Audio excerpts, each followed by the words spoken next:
saudara ahli ya. Sebenarnya kami tidak ingin mengajukan pertanyaan yang terlalu mendalam karena makanya kami ajukan satu saja sederhana. Ya. Dari hasil pemaparan ini ada ya risetnya ya saudara ahli lakukan sejak kapan untuk memotret semua peristiwa dan keadaan, karena tadi banyak sekali variabel berpengaruh di sini. Presiden sebagai sentra kekuasaan yang punya impact terhadap kemenangan atau semacam insentif elektoral kepada pasangan yang terpilih saat ini. Itu diriset kapan dan seperti apa pendekatan yang dipakai untuk memotret persoalan ini? Terima kasih.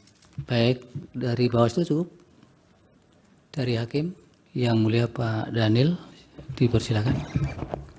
Baik, terima kasih Yang Mulia Pak Ketua.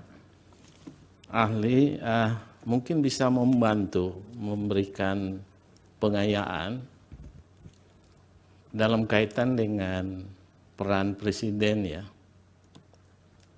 Kalau tadi ahli menguraikan bahwa ada sekitar 70% tingkat kepuasan masyarakat.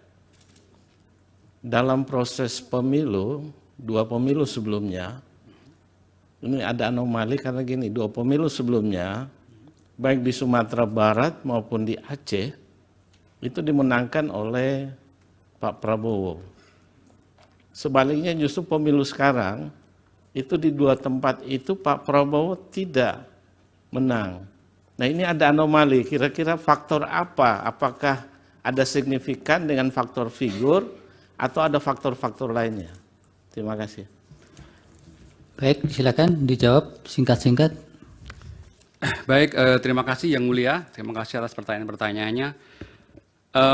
Yang pertama dari pemohon, memang secara legal formal Presiden Jokowi bukan petahana. Tapi ketika dia berpihak, ketika dia tidak netral, ketika dia memaksakan anaknya untuk menjadi cawapres, secara real politik itu adalah petahana menurut saya. Apalagi juga kemudian Prabowo Subianto adalah Menteri Pertahanannya.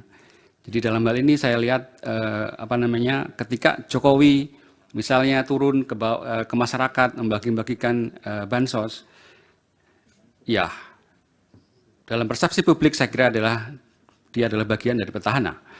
Karena itu kemudian saya kira sangat jelas bahwa kemudian ketika terjadi penurunan suara di beberapa provinsi, katakanlah misalnya di Jawa Tengah, itu karena memang tindakan Pak Jokowi untuk turun ke masyarakat, membagi-bagi bansos, tampil di hadapan rakyat, berinteraksi dengan rakyat,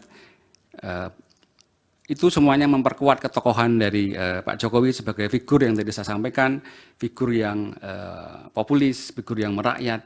Dan ketika kemudian dengan gerakan-gerakan atau mimik simbolik yang mengatakan dukunglah mungkin paslon nomor 2, saya kira preferensi pemilih akan terpengaruh ke sana. Yang dari Hakim, Pak? Yang dari Pak Hakim, Pak Yang Mulia Pak Daniel, saya kira ada anomali di Sumatera Barat dan di Aceh, tapi justru itu memperkuat tentang variabel ketokohan.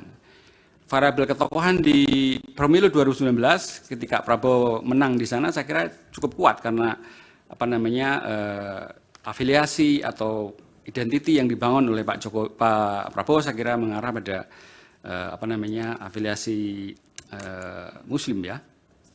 Dan dukungan karena Pak Prabowo kemudian beralih mendukung Pak Jokowi dalam pemerintahan, maka dukungan itu dialihkan kemudian ke tokoh lain. Dalam hal ini adalah pasangan nomor urut 1. Jadi pergeseran ini saya kira juga justru memperkuat variabel tentang ketokohan tadi. Jadi masyarakat tidak diam tapi juga berpikir secara kritis, seolah-olah mohon maaf ini menghukum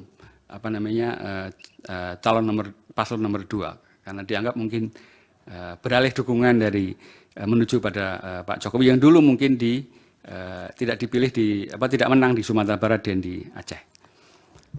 Saya kira iya sudah cukup. Terima kasih Yang Mulia. Terima. Download Tribun X sekarang, menghadirkan lokal menjadi Indonesia.